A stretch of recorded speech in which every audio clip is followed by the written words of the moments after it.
Right now, millions of people are walking away from everything they've built: high-paying careers, long-term relationships, social circles they've spent decades cultivating. To the outside world, it looks like self-destruction. But Carl Jung saw this coming over 70 years ago. He called it the inevitable crisis of the awakened soul, and he believed it wasn't collapse, but humanity's most important evolution. Today, I'll reveal the 5 psychological reasons Jung identified for why awakened people must leave society, the shadow work that makes staying impossible, and the profound purpose he saw in this mass exodus. What you're about to discover might explain that unbearable restlessness you've been feeling. Here's what Jung understood that most people miss. When you awaken spiritually, you don't just see through society's illusions. Your entire nervous system begins rejecting them. It's not a choice anymore. It becomes a biological imperative.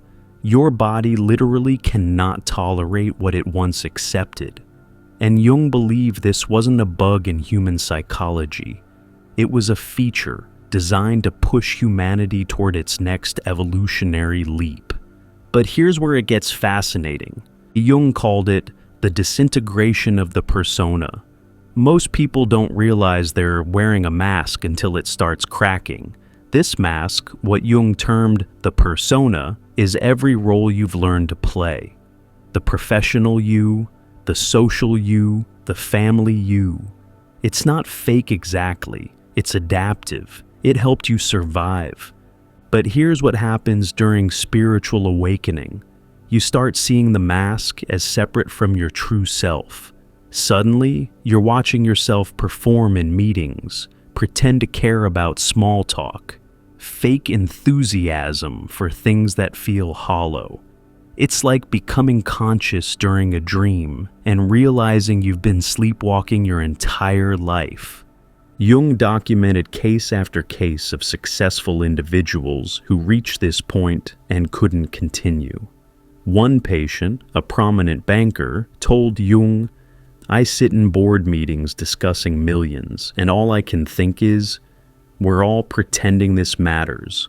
We're all acting out roles in a play nobody wants to be in, but everyone's too afraid to leave the stage." This isn't depression, it's clarity. And once you see the performance, you can't unsee it. But it gets more intense. Because when your false self starts dying, society doesn't celebrate your authenticity. It punishes it. Coworkers sense you're not playing along anymore. Family members feel threatened by your refusal to maintain old dynamics. Friends drift away because your presence reminds them they're wearing masks too. Jung was brutally honest about this. The individual has always had to struggle to keep from being overwhelmed by the tribe.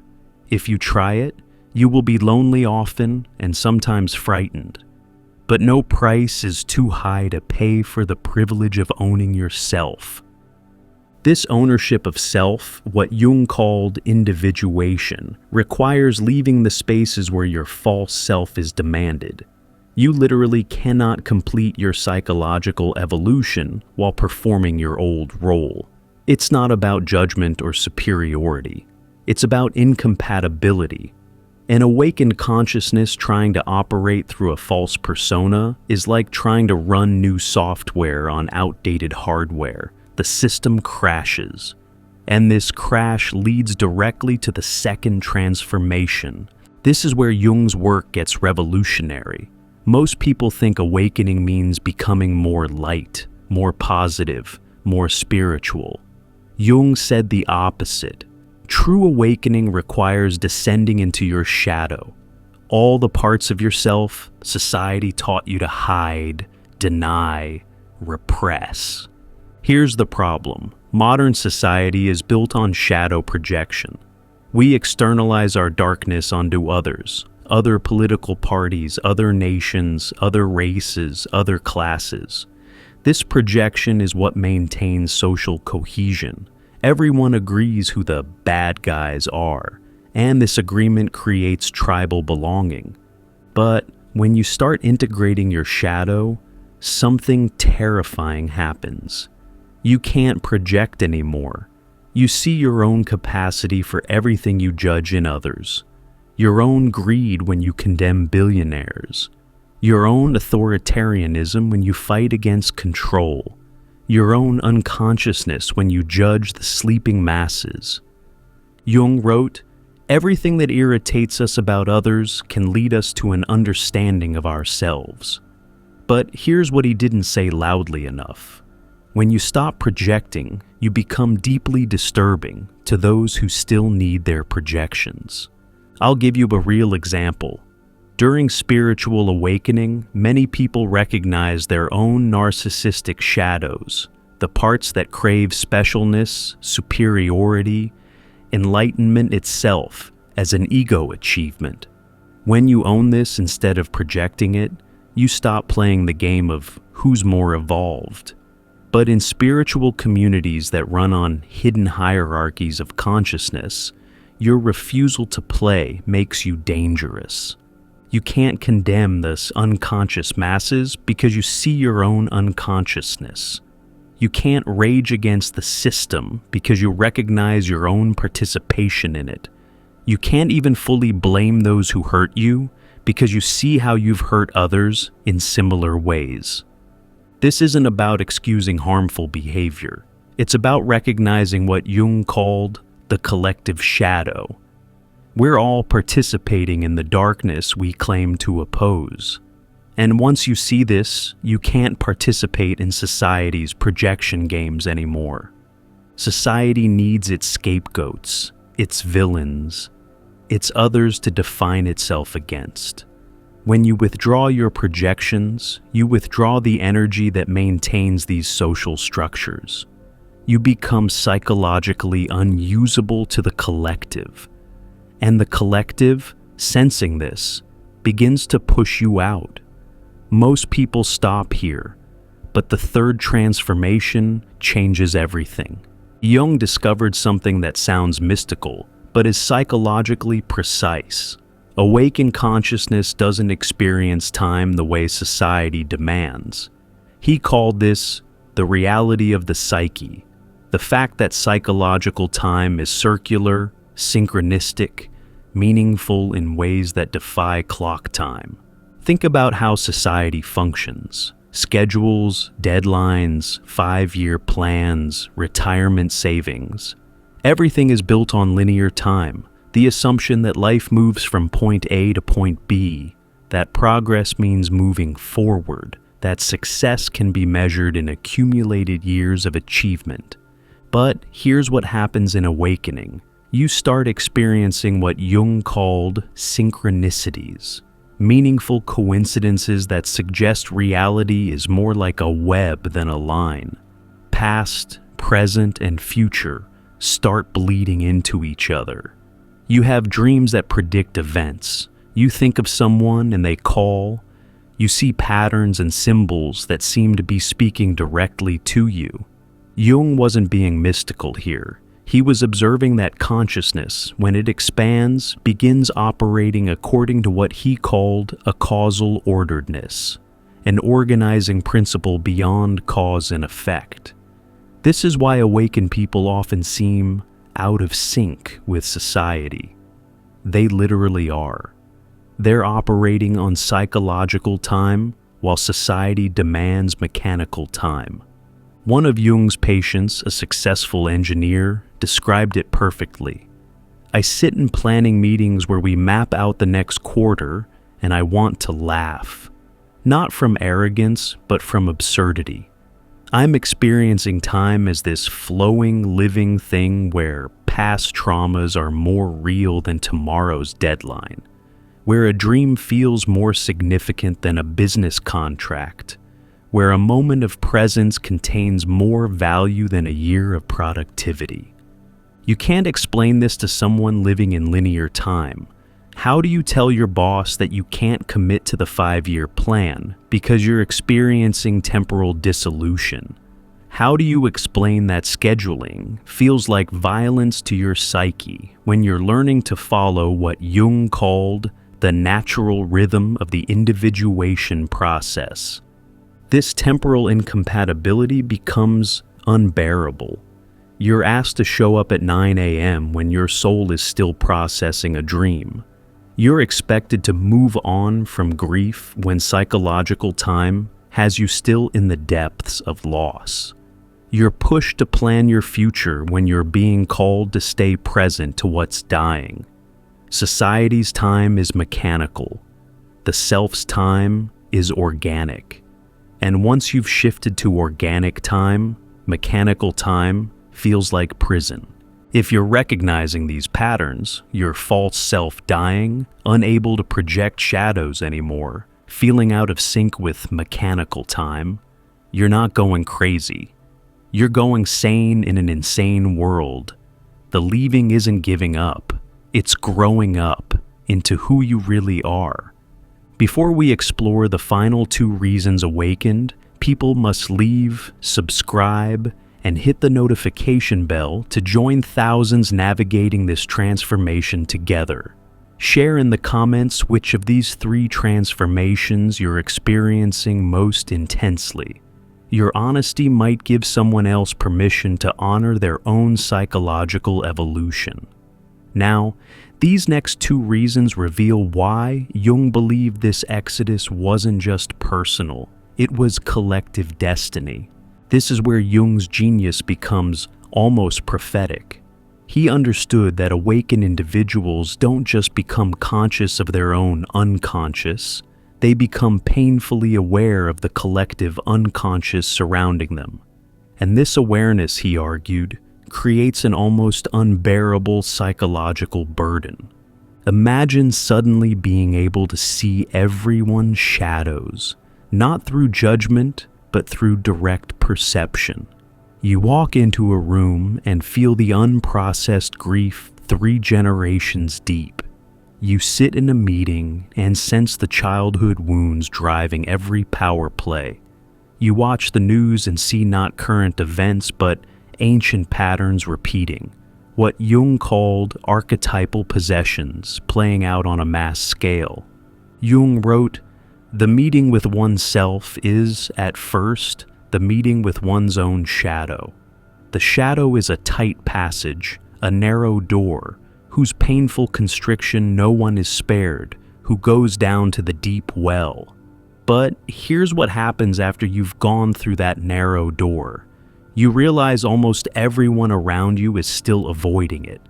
This isn't about feeling superior, it's about energetic overwhelm. When you've developed what Jung called psychological consciousness, you become a kind of lightning rod for the unconscious material around you.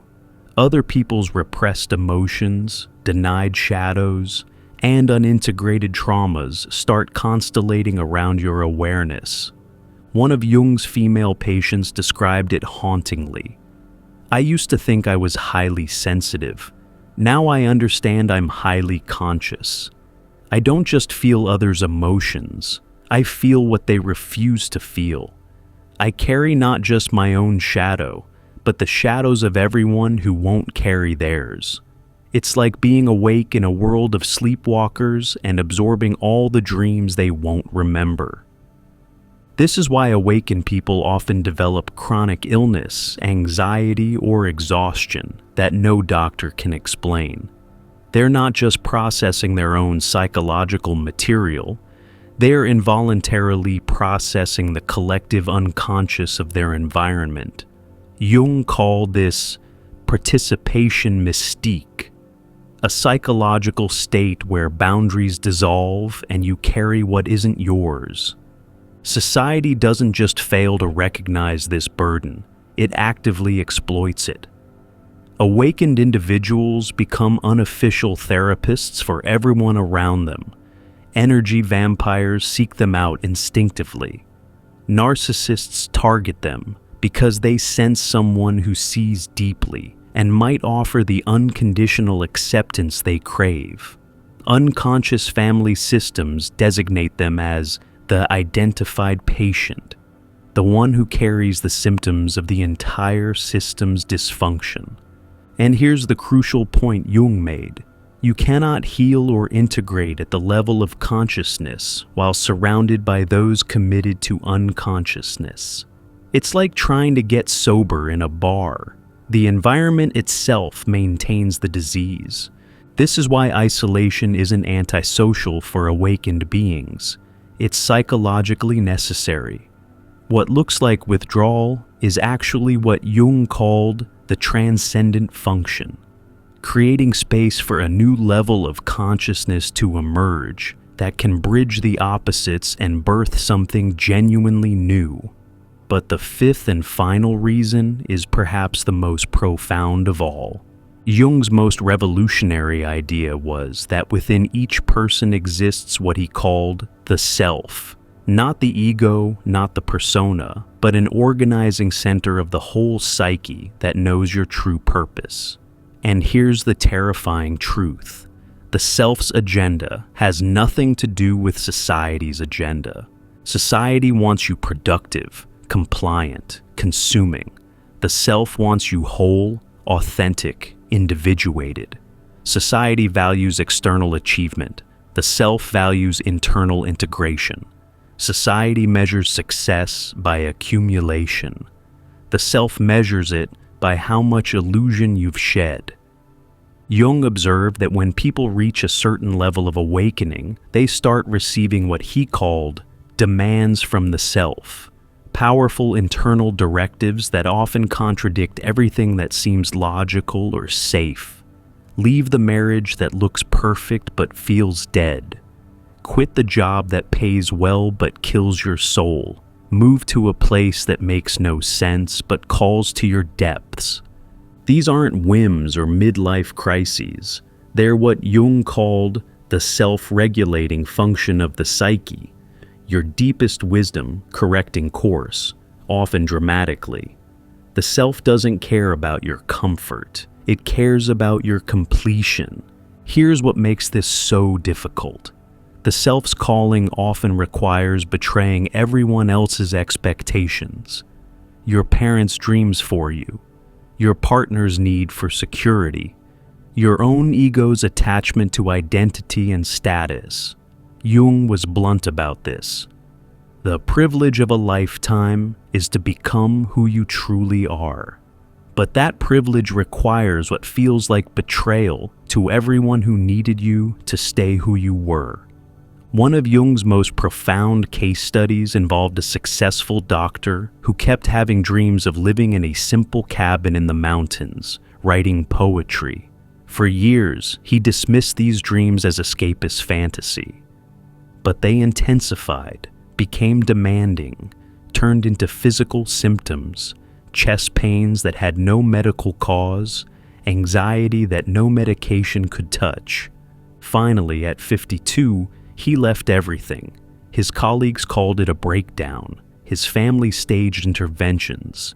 But Jung understood. This wasn't pathology. It was the self demanding its true life.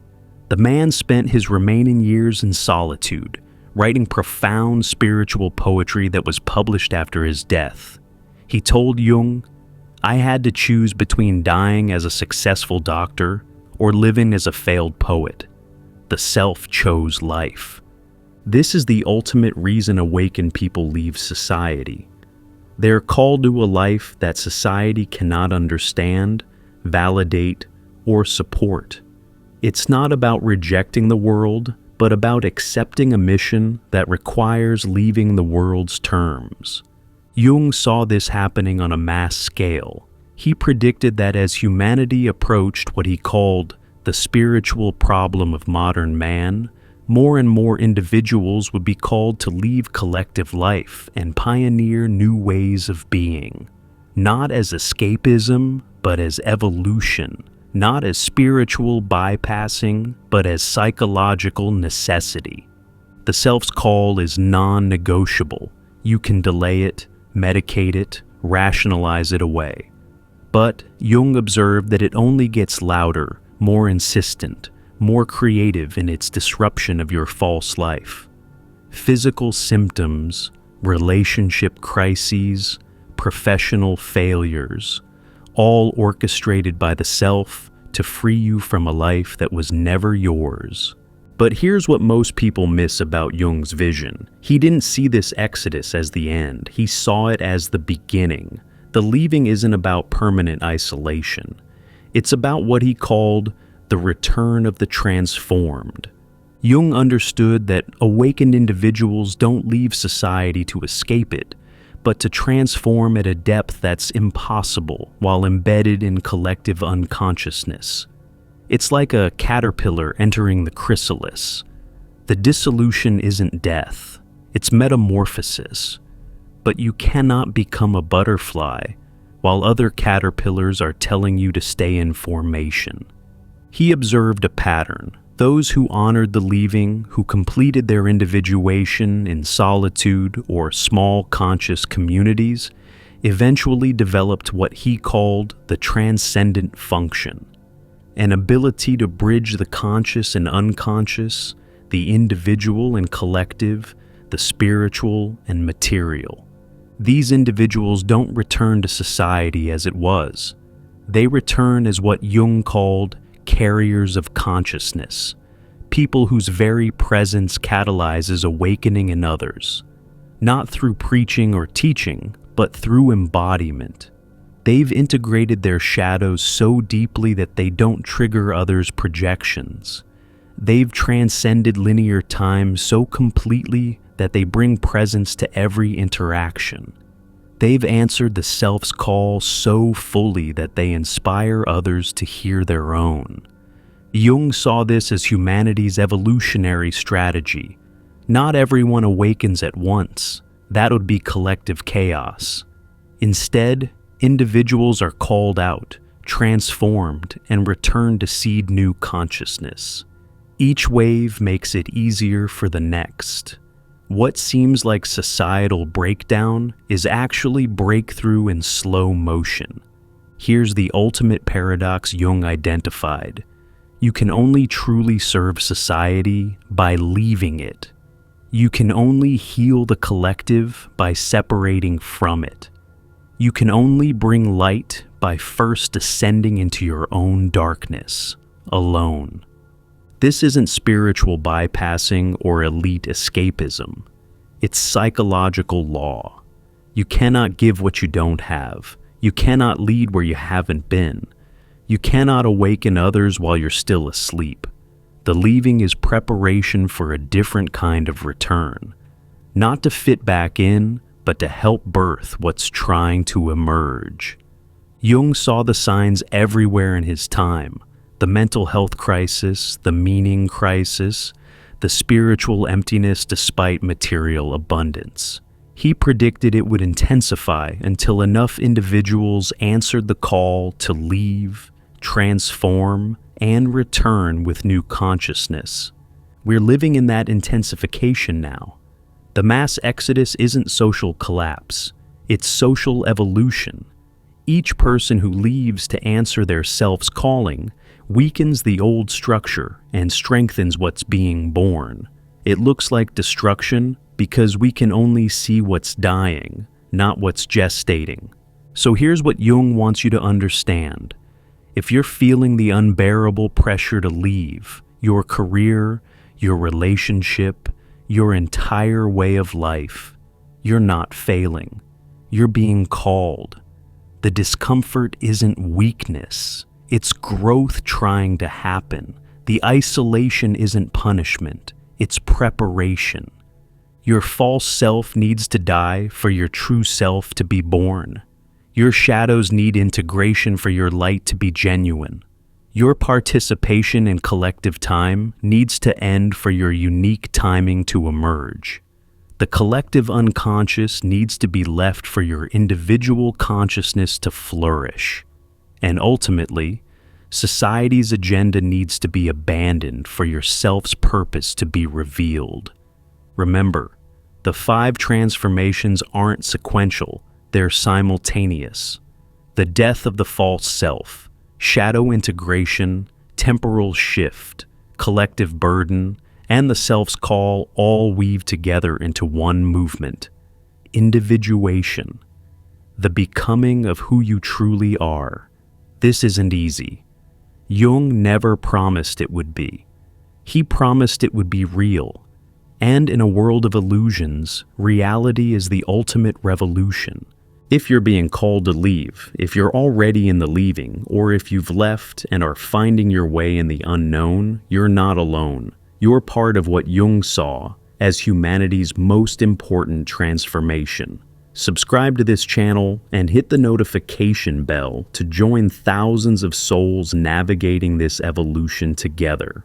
Share in the comments what you're being called to leave. Your courage might be exactly what someone else needs to see today. And remember what Jung told us: who looks outside dreams, who looks inside awakes. Sometimes awakening means leaving everything outside to discover everything inside. The world needs what you'll become on the other side of this transformation. Trust the leaving, trust the process, trust yourself. To dive even deeper into Jung's revolutionary psychology and what it means for your spiritual awakening, click the recommended video on your screen now